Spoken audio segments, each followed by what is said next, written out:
My hope is it's just an anomaly. So everybody say your prayers about that. Yes, sir. If you hope for the Episcopal Church in 10 years, what would you hope for?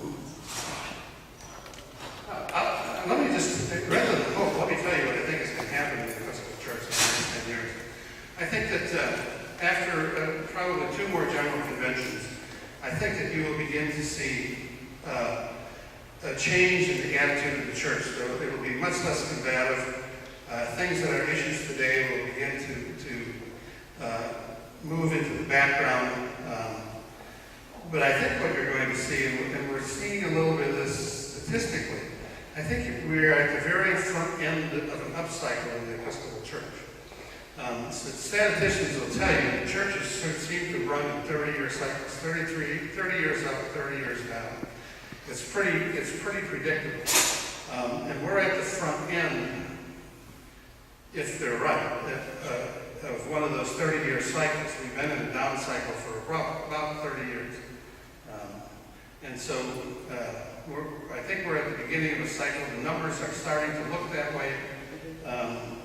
We're seeing growth in all kinds of places in the church that we have not seen growth before.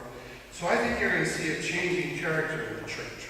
I think you're going to see more young people involved in the church because we're becoming much more aware of the generational differences that exist in ways to reach younger people that don't apply to old folks like me.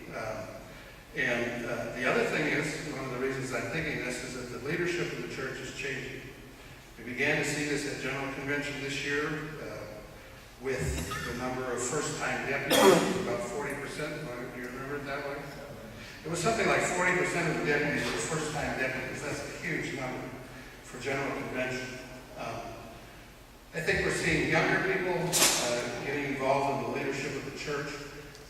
I will say this, as somebody who's been in the House of Bishops for almost 11 years now, I've watched the turnover in the House of Bishops.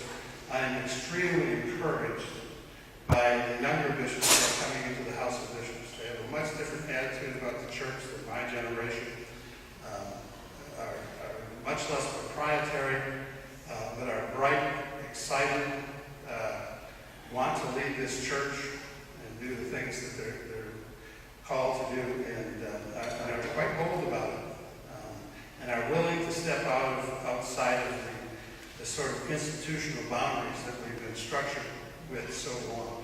So everywhere I look, I see signs of hope for the Episcopal Church. I think we're in a good time. Now, having said that, be prepared, because it's going to be different. That's the cold, harsh reality of change setting in. We already passed a resolution at General Convention this time to begin preparing a new hymnal. That means that the prayer book revision can't be too far behind, in my opinion. Yes, ma'am.